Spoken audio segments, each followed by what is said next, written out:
Yes, hi. Yeah, as I was saying, you have a fundamental flaw in our misunderstanding of who the Rebbe Shem really is. I happen to have given um, two shiurim a long time ago. The title is Who is God? I don't know if you ever heard them. It's part of the 600 shiurim that I gave.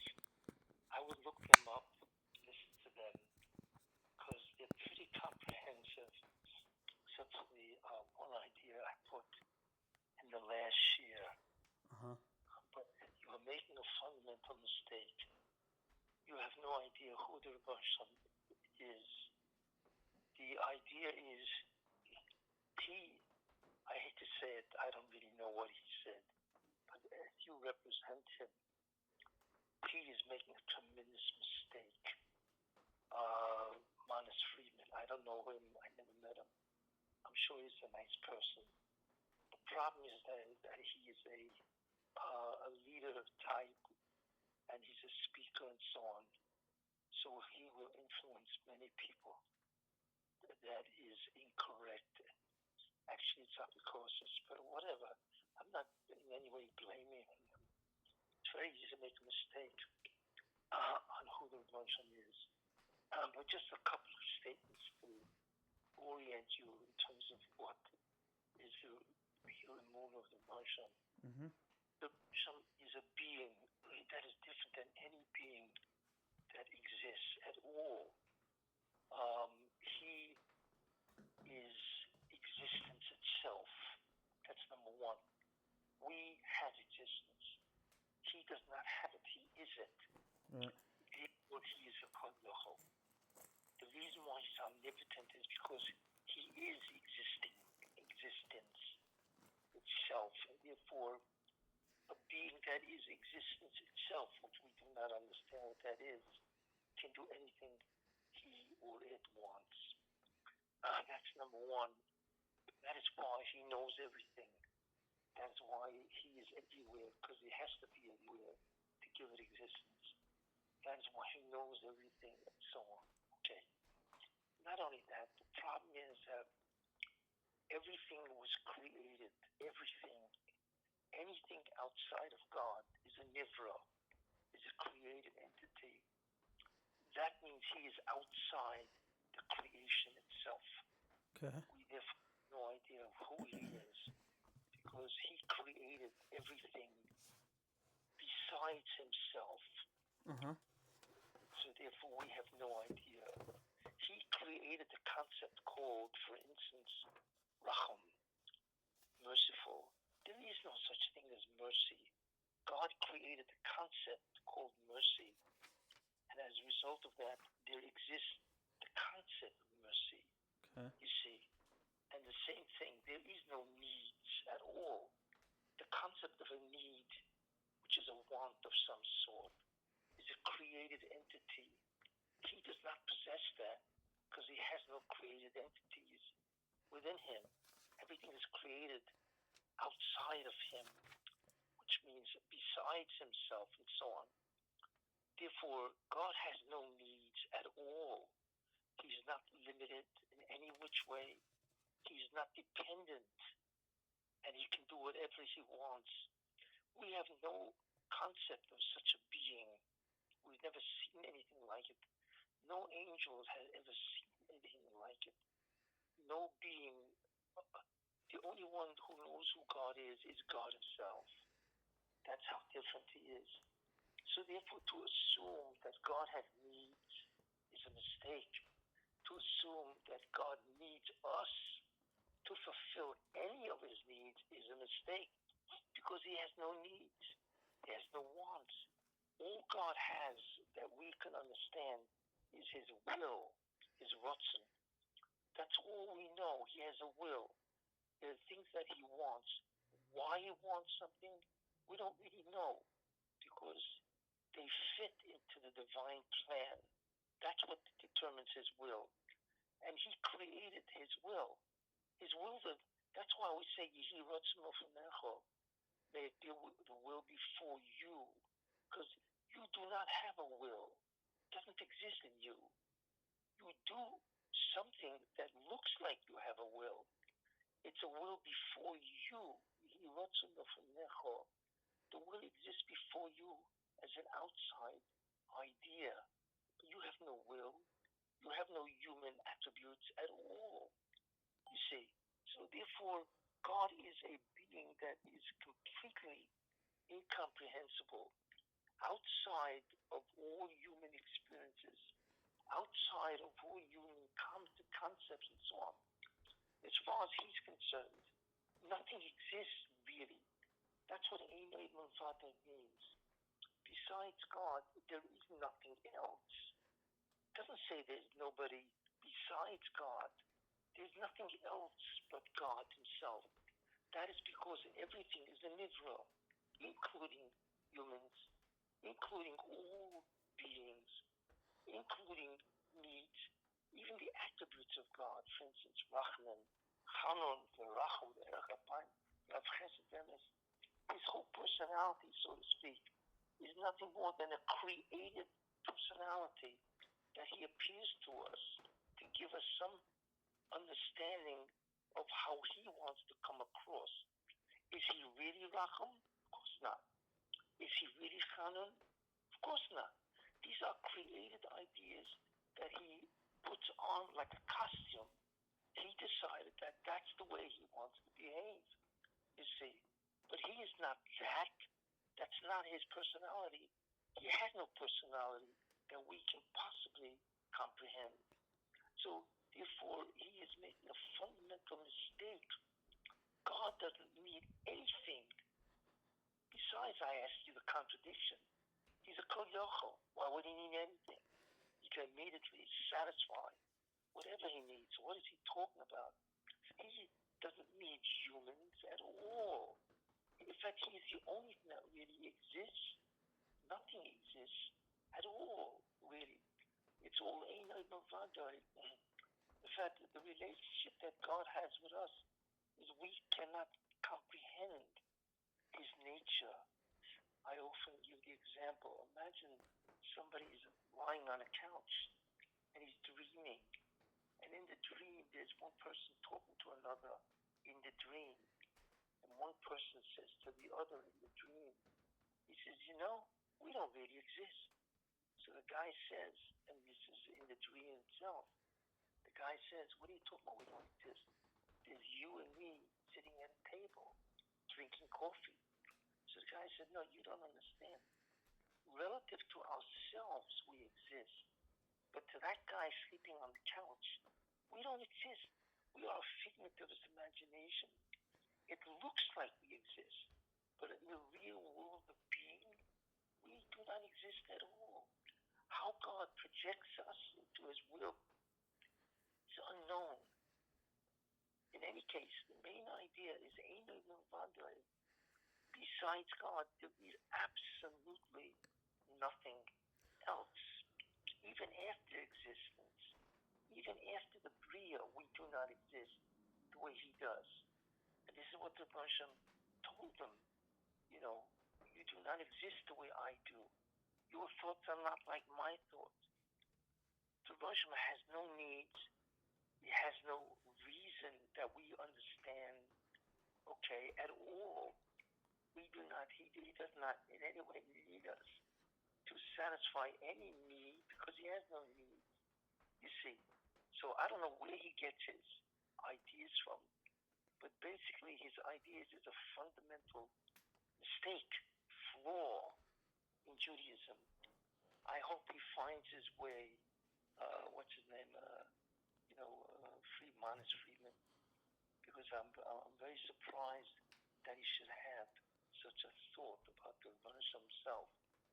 You want to have those kind of thoughts, have them about a human, but don't mess around with God in terms of who he is. He's not a being that's comprehensible. Now, I have no idea what you will do with this information. You know, I hate to spoil your party, so to speak. But this is a terrible, terrible mistake. nobody knows who God is. Nobody can ever know who God is because he is a being outside of the realm of experience of any nivra or any creature. To know God is to be God. That's what Ramchal said. And that's the fundamental limitation of the Rebbeinu Shalom. But what the Rebbeinu Shalom did do, which is interesting, is in order to relate to us, how's he going to relate to us if he is unknowable? So that's why he did, it's interesting, he created a representation of himself. That representation of himself is the first level of the Shekhinah.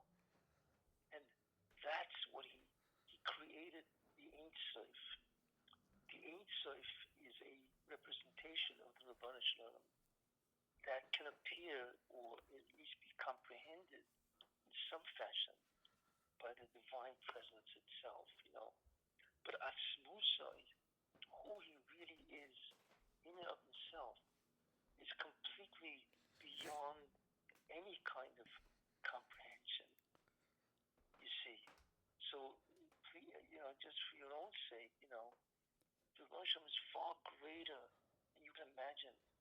And to think that the Rosham leads us is absolutely absurd. I don't know where he got that idea from, but it's not good that a man of his stature should walk away with that type of foreign idea, because it is not Judaism.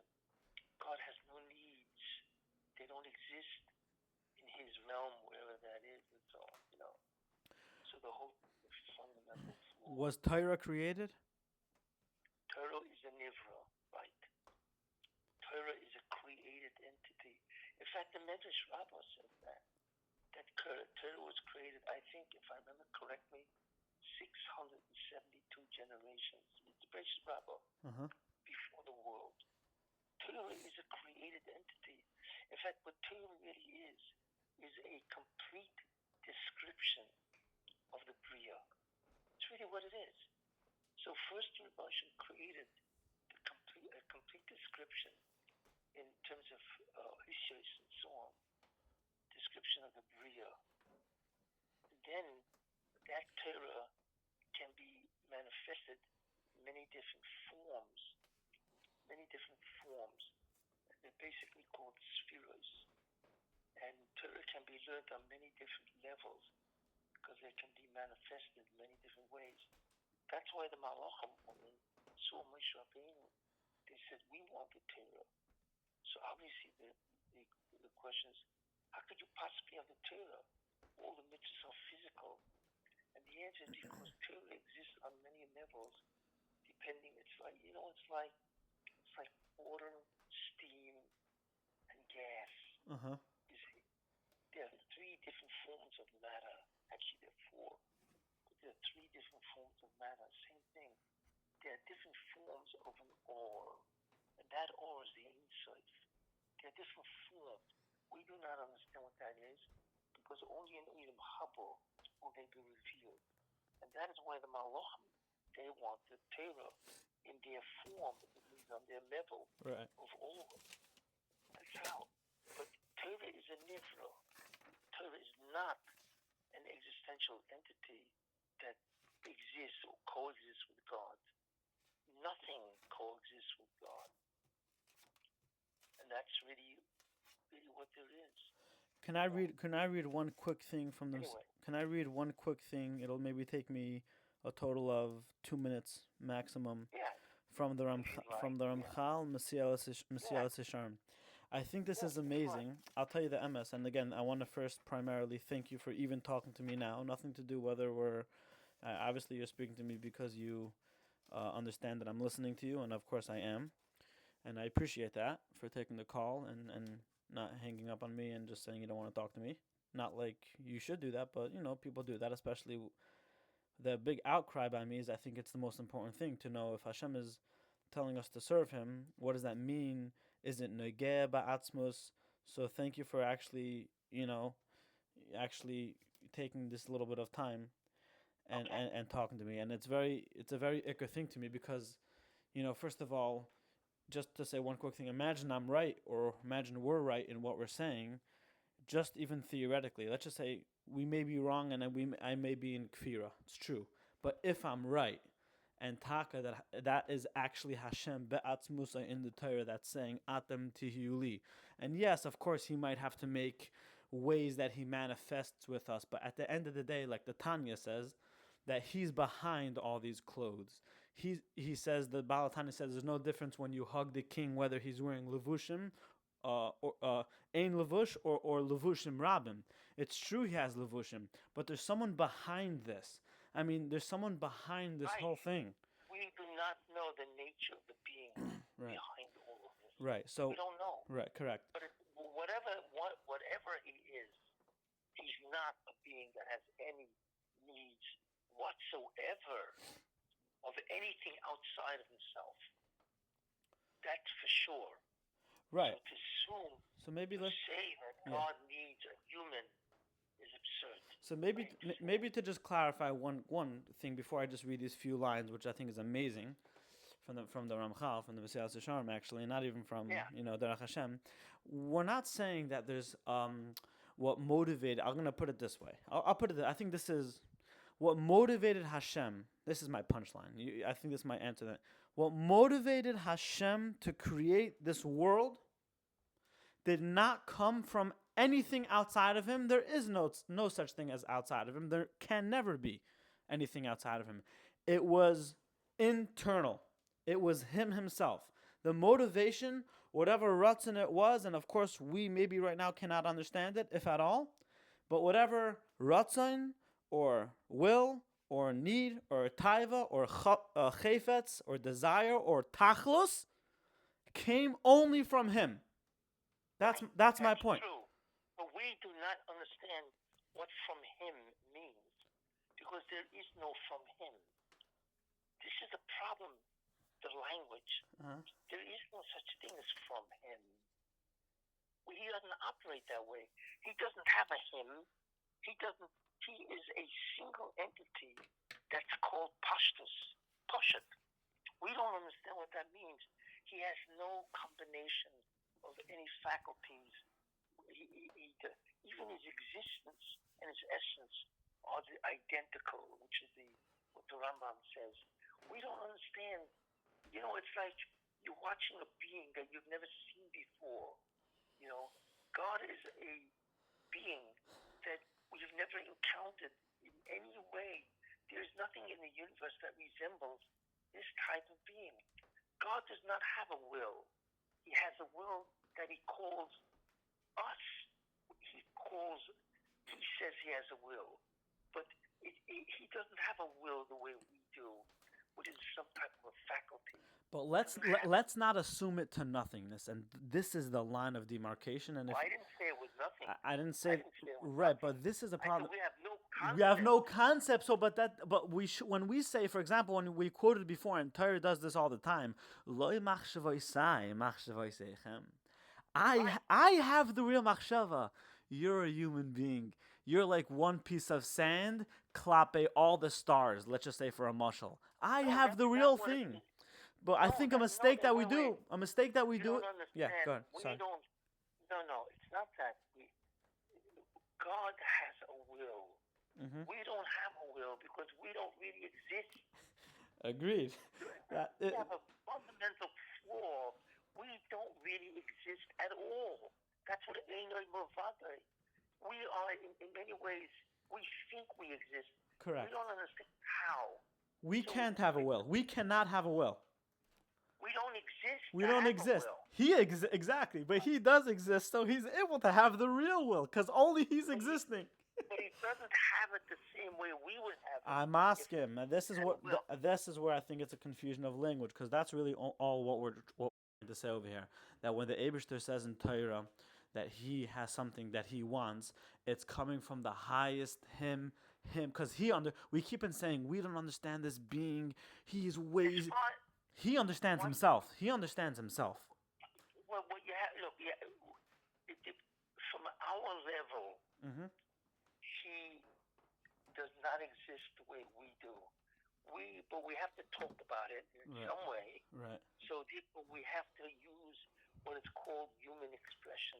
Uh-huh. That's the only way we could talk about him, or else forget about it. Right. So we talk about him. We talk about his will. We talk about God talks, and God, he gets angry. None of this is true. This is all called anthropomorphisms. These are all human expressions. In other words, if we did it, this is the way it would be done. But so we talk about it as if God does these things, but he doesn't. We don't know how he operates. You know what it's like? Imagine a flea talking to a human and trying to comprehend the human. How? How would he comprehend a human? He is in no shape, form, in any way like a human. So how are you going to comprehend the intelligence or the faculties, the speech? He can't. He's not that, you see. And it is so far beyond what he can manifest. It's absurd. It's so far beyond. It's so far beyond the flea is so. But is the human Right, being is so right. beyond the flea, but that doesn't mean that the human, just because the fly can't be masig what the human being is on the other side, doesn't mean that he's not the human on the other side. It's just right now the flea doesn't understand him. So look how look what type of trap. Look what type of trap the flea. You said flea, right? Flee. Look what type. Is that what you said? Yeah, flea. Yeah. F-L-E-A. Oh, okay. Look what type of trap he can get into. He's a little insect, and he's like, oh my gosh, this human being has absolutely nothing to do. He's so much more profound. He can do so much more than me. So obviously, he doesn't really exist. He doesn't really have returns because he's so far beyond. You see what type of trap this is? We could undo the whole thing of the human being. I don't understand what you're talking about when you say trap. A flea compared to a human, a flea cannot comprehend a human at all because the human has faculties, skills, abilities that are infinitely beyond the flea. So how can he comprehend? Could we comprehend? Can me and you? Could Lieberman and Rabbi Kessin comprehend human traits? Can we do that right now? We can, right? Yes, because we are human. We know exactly what we have. Okay, so we're that flea talking to the human, but in this case, it's us talking about Hashem. We're standing in front of this amazing being, Hashem, and we're doing the exact same thing. We're saying, oh, because he's so different than us and he's so abstract, it must mean that he doesn't have blank, blank, blank. That's where we could run into a lot of trouble over there. And I'll give rayas while we can I'll give you a raya right now. I don't understand what you're saying. What I'm saying is we're basically the same. I'm saying like this. Not understanding a being, for example, whether it's the flea to the human being or the human being to Hashem, doesn't mean that product or being or subject that is incomprehensible, that's not understood to the one who doesn't understand it, doesn't mean that it's not real. It's just that we don't understand it. But we should not go to the assumption to say. How could you describe the Rebbeinu as leading humans? This brings me to this. You are ascribing. Don't you understand? Yeah. You are ascribing to the Rebbeinu that which we understand from humans. You can't do that. I was about to ask you this. This is a lead-in into the kasha, but it's a perfect time to ask. I was going to do it before. Why is Torah so special? It's because it's the. What was given at Sinai? What was given at Sinai? What was given at Sinai is the ultimate principle of all Torah, which is the yichud. The ultimate revelation of Sinai was that the Hashem showed everybody that he's the only thing that exists. Rashi says, everybody saw that there's only one thing in existence, and that is God. That's Rashi says this, not me. When it says Ato Hareishon Adas in Dvorim, you have been shown that you may know, right? That God is the only one, Einay Muvadai. So Rashi says the main Gilui was God showed the Jews who he is in the sense of the only way manifestation that he could show them that he is the ultimate thing of the Bria. Right. There's nothing else. That's what they saw. And that is the ultimate truth. God is the only reality that there is. What God did is he created a personality because he has to relate to us in some way. So therefore he has to create a personality. The personality he created is the Yud Gimel Midas. That is his personality. That he says he will always adapt, always. You see? And that's the Yud Gimel Midas is what he says he will always behave as. But is he that? No. That's the costume. That is the personality that he adapts to relate to us. Right. But we're talking here not about personality. We're talking about existence itself. There is nothing that exists besides God. So how can he want anything? Doesn't need anything. I'll tell you how. I'll tell you how Hashem could want something, because there's only one being that knows Hashem, and that's Hashem. We don't know Hashem. Hashem knows Hashem. God doesn't want because he needs it. He wants it because he wants it. Ratzon. God operates by Ratzon, not by tzrichos, needs. God has no needs, but God does. We don't know how it works at all, but God obviously has a will. Is that important to him? Is that important to him? Who? Is that important to him? It's critical. It's the purpose of the creation. If it wasn't for that will, forget creation. Forget us for a second. Let's talk about him. This will that he has, this want that he has, it's important to him. It's more than that. Critical. It's a created reason. Hashem does not need us. We are exactly. But he. So why are you saying that he needs us? Because you'll see, I'm. You just said. I know. I'm wording. I'm just trying to talk this through. I'm not trying to argue. I'm just trying to talk it through. That's all I'm trying to do. Okay, I'm not arguing with Tyra, we're just talking Tyra. That's fine. There's something critical that Hashem wants to get done. We don't know. We know one thing. What's the motive? Why would God create this world? Why would he create the Jews? What does he need mankind for? Okay, there are two ideas to that. The first idea, or the immediate motive, is lehitiv yachisecho. The Rebbeinu created everything to bring into state hatova. Lehitiv, like it says in the Torah, lehitiv yachisecho, to do good to your end. So that's the immediate reason why God created everything, for the purposes of hatova. He wants to bestow an infinite state of goodness for eternity on a human being, specifically, basically, the Jewish people, but it really includes Goyim also. That's number one. But the question then is, why does he want to do that? What's the motive of the motive? And the answer is unknown. God has never revealed to anybody why he wants to even do this. What does he need it for? I mean, he could do it. It's not a big deal for him. He could do it in a flash of time. Why does he want to do it? We don't know. He never revealed that motive. That motive is part of the Ein Sof. Maybe someday he will reveal it. We don't know. In Olam Habo, you see. And then we'll be a lot closer to him and so on. And maybe that's when it can be understood.